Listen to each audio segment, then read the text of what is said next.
नमस्कार। हांसी के सभी नागरिकों को मेरा सैल्यूट। किस बात का? इस बार नगर परिषद के चुनाव में आपने जिस कुशलता का परिचय दिया है उसके लिए सैल्यूट तो बनता ही है कि शाम दाम दंड भेद हर प्रकार के हथकंडों को आपने दरकिनार करके एक ऐसे व्यक्ति को नगर परिषद का प्रधान बनाया है कि जिसकी चर्चा पूरे हरियाणा में है कि हांसी के लोगों ने एक निहायत योग्य ईमानदार व्यक्ति को इस पद पर बिठाया है। और मैं ये जानता हूँ कि नगर परिषद के कार्यालय में जो भी था उससे सभी लोग तंग थे और इस उम्मीद के साथ कि अब कुछ काम होगा। तो आज मेरे साथ हैं वही आपके चुने हुए प्रतिनिधि और हांसी नगर परिषद के प्रधान श्री परवीन इलाहाबादी जी। तो आइए मिलते हैं परवीन जी से।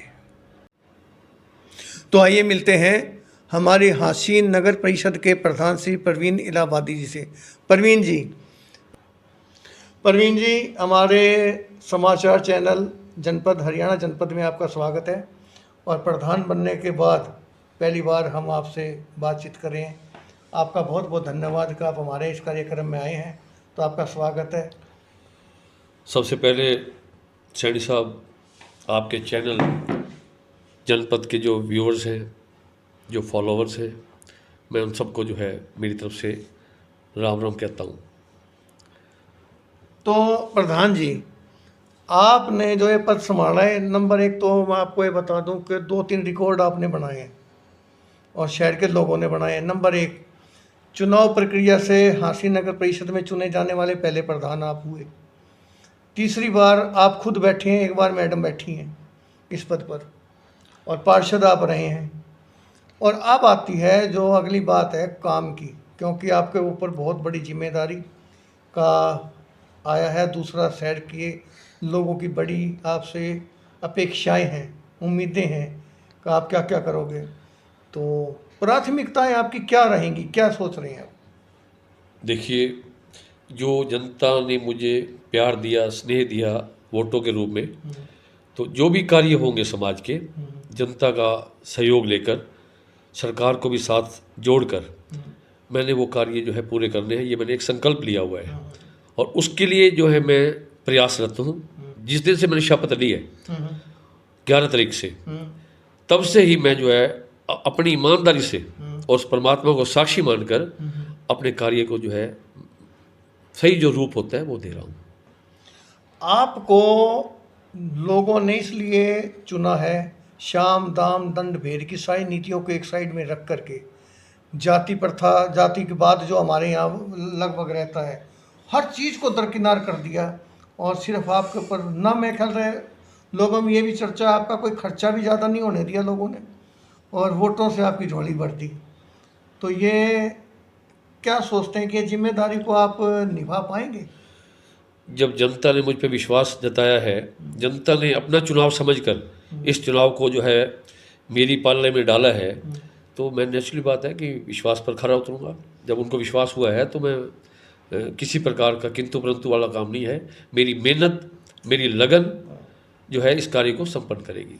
इससे पहले मैं कल 8-10 महीने पहले भी मैंने आपका जब इंटरव्यू लिया था, तब एक बात मैंने आपको कही थी कि शहर में विकास कार्य इतने करवा दिए गए हैं हमारे पिछली नगर परिषद ने, हमारे नेताओं ने, प्रशासन ने मिल करके, कि आप क्या काम करवाएंगे? जो शहर में तो काम का कोई ज़रूरत है ही नहीं। सफाई व्यवस्था बहुत ज़बरदस्त है, सड़कें सारी बन चुकी हैं, लाइट का कहीं कोई शिकायत नहीं है, कोई आवारा पशु किसी सड़क पे नहीं घूम रहा, गंदगी कहीं पड़ी नहीं है। तो अब आप बन गए हैं, तो आपके सामने कौन कौन से ऐसे काम हैं जो अब आप प्राथमिकता के तौर पर करवाएंगे? पिछले दौर की बात मैं नहीं करना चाहता। अब जैसे ही मैंने शपथ ली और इतने में रेनी सीज़न शुरू होने वाला हो गया, रेनिंग सीज़न शुरू भी हो चुका है, वर्षा काल। हाँ, वर्षा काल शुरू हो चुका है। तो सबसे पहले मैंने देखा कि अगर शहर में नाले अगर सफाई नहीं होगी तो शहर में जलमग्न हो जाएगा सारा। तो उस व्यवस्था को वो फौरी तौर पर बिना टाइम बेकार किए सारी व्यवस्था उसको ठीक किया। चैम्बर्स जहाँ जहाँ ब्लॉकेज थे उनको खुलवाया। तो सबसे पहले ये व्यवस्था की ताकि जो है मेरे वोटर्स जिन्होंने मुझे अथाह प्यार दिया है उनको किसी प्रकार की कोई तकलीफ ना आने पाए। उसके बाद शहर के अंदर अंधेरा था, लाइटों व्यवस्था की जो है ठेका ख़त्म हो चुका था। अब 3-4 दिन से उस व्यवस्था को जो है कंट्रोल किया है। धीरे धीरे जो है 5-4 दिन में जो है लगभग जो है शहर जगमगा जाएगा। मैं अपने प्रयास में बिल्कुल सफल हो जाऊंगा। यहाँ एक बात और भी आती है कि आप जो हैं आज़ाद उम्मीदवार लड़े थे जी और फिर जो जिस पार्टी से आप बिलोंग करते हैं उसका भी आपको समर्थन मिल गया था। विधायक जो हैं वो हमारे बीजेपी के हैं, तो उनका अपना अलग कैंडिडेट था। तो कहीं मन में आपस में, क्योंकि आखिर विधायक विधायक होते हैं, उनका भी बड़ा सहयोग की जरूरत पड़ेगी, तो उनके साथ आपका तालमेल कैसा रहेगा? देखिए, चुनाव जो होता है ये एक फ्रेंडली मैच होता है। मन में किसी प्रकार की कटुता रखना जो है वो पॉलिटिशियन का जो है काम नहीं होता। चुनाव हो गए, खेल था, ख़त्म हो गया। अब जनता ने, ये तो नहीं, एक हार जीत की बात नहीं होती, ये होती है जिम्मेवारी देने की बात। जनता ने समझा कि प्रवीण इलाहाबादी काम कर सकता है तो उन्होंने मुझे जिम्मेवारी सौंपी है। मैं इसको हार जीत वाली बात नहीं कहता। और बात रही तालमेल की, देखो पब्लिक के काम के लिए मैंने पहले भी बात कही थी और अब भी कह रहा हूँ कि मुझे जनता के काम के लिए कोई हिच नहीं है किसी के पास जाने के लिए। जहाँ भी जरूरत समझूंगा मैं चला जाऊँगा। अच्छा, एक बात और है प्रवीण जी के, क्योंकि आप तो पार्षद रहे हैं, नगर परिषद का अंदर की हालात आपको सारी पता ही हैं।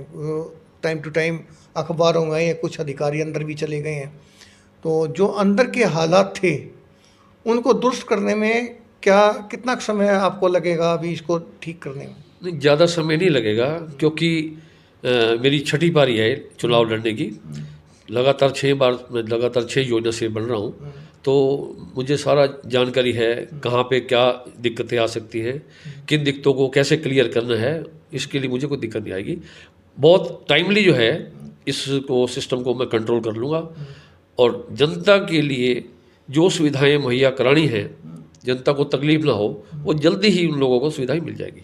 तो यो शहर के अंदर जो समस्याएं हैं उनको दूर करने में, और शहर को एक अच्छा जो हाशिए के ऊपर लगभग चला गया है, इसको दोबारा एक नाम हो हमारे शहर का कि कहीं वो आज चलिए हांसी देखें, तो चारों तरफ जहाँ से भी घुसे गंदगी गंदगी दिखाई देती है, या विकास कार्य जो है सड़कें वगैरह हम चल तो रहे हैं लेकिन अभी वो दिखाई नहीं दे रही। आपकी जो है प्राथमिकता मैं पूछ रहा हूँ, शुरुआत में आप सोच रहे हैं कि ये काम पूरा होना चाहिए? देखो, रेनी सीजन खत्म होने के बाद ही जो कार्य हो रहे हैं ना, उनका रिजल्ट पब्लिक को बाद में दिखेगा, क्योंकि अभी रेनी सीजन चल रहा है। अगर सफाई व्यवस्था करवाते हैं, बरसात आ जाती है, तो वो लोगों को नहीं दिखाई देती। लेकिन जब थोड़ा ये सीजन क्रॉस कर जाएगा, निकल जाएगा, तो जो कार्य हो रहे हैं वो जनता की निगाह में अपने आप आ जाएंगे। तो शहर के अंदर जो आप काम करवाओगे तो आम जनता से आप क्या चाहेंगे? जनता से सहयोग तो चाहेंगे। अकेले ही मैं कह दूं कि मैं सफाई व्यवस्था कर लूँगा और जनता मुझे सहयोग नहीं देगी, तो नेचुरली बात है उस काम में जो है दिक्कतें आएंगी। जनता का सहयोग भी लेंगे, सरकार का आशीर्वाद भी लेंगे और कार्य को बहुत बढ़िया तरीके से संपन्न करेंगे। तो ये तो आपने अपने कार्यकाल में जो आप काम करेंगे उसके बारे में बताया है और सब कुछ। कुछ बातें मैं आपको दर्शकों बताना चाहता हूँ। प्रवीण जी एक मंच के कलाकार भी हैं, हालांकि हमारे विधायक साहब भी रामलीला के बड़े अच्छे कलाकार हैं, बड़े अच्छे एक्टर हैं, और उनको टाइम टू टाइम आपने सुना भी होगा, वो कई बार अपने डायलॉग बताते भी, रामलीला के सुनाते भी हैं। तो प्रवीण जी के बारे में शायद बहुत कम लोगों को जानकारी है कि ये भी रामलीला की स्टेज के ऊपर, कॉलेज की स्टेज के ऊपर बड़ा अच्छा डांस कर चुके हैं। क्या आपको प्रवीण जी वो पुरानी बातें याद आती हैं? देखिए, वो एक दौर होता है कॉलेज लाइफ का, और उस कॉलेज लाइफ के दौर के अंदर एक हॉबी थी मेरी। जब मैं चंडीगढ़ डीएवी कॉलेज पढ़ता था तो मेरी हॉबी थी वहाँ पे, या फिर मैं गवर्नमेंट कॉलेज हिसार में जब मैंने एमए की, तो उस हॉबी की वजह से ही मैं स्टेज पे जाता था। और हांसी में जब रामलीला होती थी तो जो आदमी के अंदर कलाकारी होती है वो अपने आप ही उसको कह देती है, प्रेरित करती है कि आप स्टेज पे चलो, तो इसलिए मैं स्टेज पे जाता था। अच्छा, एक तो चलो मंच के कला, वो तो अब दोबारा संभव नहीं है कि दोबारा आप रिकॉर्ड चलवा के या कैसेट चला के उस पर डांस करके दिखाएं, लेकिन कुछ चीज़ें जो आपकी हमने बचपन से, यानी जब हम युवावस्था में आए थे, तो समाज सेवा के प्रति जो आपका काम हमने देखा, चाहे वो बर्तन बैंक बनाए या लोगों की मदद करने, तरह तरह से मदद करने के आपने एक छोटे से संगठन बनाया था। आज नगर परिषद के अलावा जो आपकी जिम्मेदारियां उससे हटके और आप क्या समाज के प्रति कार्यों में अपना हिस्सा योगदान दे रहे हैं?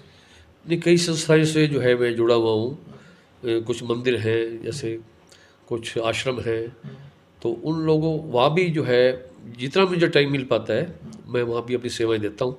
मुझे एक अंदर से खुशी मिलती है कि किसी अच्छे नेक कार्य जो है मैं मेरे हाथों से संपन्न होते हैं।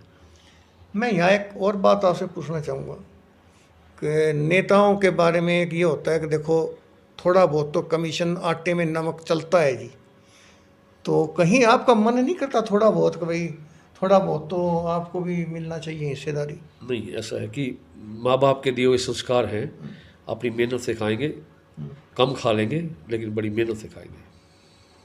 तो आपने देखा होगा कि कोई एक बार अगर नगर परिषद का प्रधान बन जाए तो उसके नीचे गाड़ी आ जाती है, आलीशान आलीशान बंगला बन जाता है, खेत ज़मीनें खरीद लेते हैं। लेकिन ये परवीन जी को अगर आपने देखा होगा तो ये आज भी एक पुराने मोटरसाइकिल के ऊपर चलते हैं। हाँ, मैं आपको यहाँ एक और बात बताना चाहूँगा जो मैंने नोट की है। परवीन जी प्रधान होने के बाद मोटरसाइकिल के ऊपर शहर के अंदर वार्डों का अकेले चुपचाप दौरा करते रहते हैं, ये देखने के लिए किस वार्ड में क्या काम है। और शायद आपको पता भी नहीं लगता होगा कि परवीन जी किस गली से कब निकल के चले गए, ना ये बताते हैं कि ना ये लोगों को इकट्ठा करके शोर मचाना चाहते हैं कि मेरे को देखो मैं आया हूँ यहाँ, मेरा का कोई फ़ोटो खींचे, मेरे बारे में चर्चा करे कि भाई यहाँ मैं काम करवा रहा हूँ। अभी भी आज इतवार का दिन है, लेकिन इतवार के दिन भी मेरे ख्याल से मैंने जब इनसे बात की 2 बजे करीब तो बोले मैंने अभी तक नाश्ता भी नहीं किया। ये आमटी तालाब के आसपास घूम रहे थे देखने के लिए कि बरसात का पानी कहीं रुकावट है कि नहीं है। तो हांसी की जनता से मैं ये कहना चाहूँगा कि जिन लोग को आपने चुन करके भेजा है, इस पद पे बिठाया है, आप खाली यहीं तक अपनी जिम्मेदारी ना समझें, इनका भरपूर सहयोग भी करें कि ताकि ये जिस लगन से काम कर रहे हैं और जो लगन से आप करवाना चाहते हैं तो दोनों मिलकर के शहर का विकास करें। तो मेरी आपसे उम्मीद है कि परवीन जी जब 1 महीने के बाद आपके सामने आएंगे काम के लिए और आप भी भरपूर सहयोग करें सफाई व्यवस्था में, पानी की निकासी में, और भी कोई किसी किस्म की अगर हमारे को उम्मीद होती है तो हमें इनका भरपूर सहयोग करना चाहिए। परवीन जी, आपने जो है हमारे को आज ये समय दिया है, और कोई बात अगर आप शहर की जनता को कहना चाहें तो उस प्रोग्राम खत्म कर। नहीं, अभी तो मुझे टाइम ही कुछ कम ही मिला है, अभी तो 7-8 दिन मुझे हुए ओथ लिए हुए। एक बार थोड़ा सा टाइम मुझे मिल जाए ताकि मैं जनता के आगे सारी चीज़ बता सकूँगा कि पहले क्या होता था। उस चैप्टर को तो ओपन करना ही नहीं है। जो मैंने जो कार्य किया है मैं वो जनता के सामने रखूँगा और पब्लिक के बीच में ही बताता रहूँगा साथ साथ कि मेरे हाथ से क्या क्या हो रहा है, और ताकि जनता को ये लगे कि हमने जो विश्वास इस बंदे पे किया था उस पर ये सही चल रहा है। एक चुनाव जीतने के बाद धन्यवादी दौरा होता है जी, मैं ख्याल वो आप तो कर ही नहीं पाए क्योंकि अभी आप बैठती है रही, बरसात का सीजन शुरू हो गया और इस काम में आप फंस गए। मेरे ख्याल नहीं, आधा शहर तो है मैंने कवर किया है। अच्छा। धन्यवादी डोर टू डोर जाकर धन्यवाद किया मैंने। अच्छा। आधा शहर जो है रह गया किसी वजह से, क्योंकि इतना ओथ का टाइम आ गया, जिम्मेवारी एकदम बढ़ गई। अगर ओथ लेट होती तो शायद मैं सारा शहर कवर कर जाता। ये देखिए कि ये अपना काम कर चुके हैं, हमें पता भी नहीं लगा, वरना तो एक वार्ड में जाके गली का भी धन्यवाद करने जाए तो कैमरे आ जाएंगे, प्रेस आ जाएगी, लोग आ जाएंगे और उसका बड़ा प्रचार होता है। ये अपना बताने का आधा शहर का मैं दौरा कर चुका, लोगों का धन्यवाद कर चुका, हमें पता नहीं लगा। तो ठीक है, हांसी की जनता एक उदाहरण पेश किया है और हम उम्मीद करेंगे कि ये जो इनका कार्यकाल है इसके अंदर आप सहयोग करेंगे और जिस आदमी को आपने इस पद पर बिठाया उनका सहयोग प्लस हम सब मिल करके इस शहर को, हमारे विधायक साहब भी हैं, उनकी भी एक लगन बहुत ज़बरदस्त है।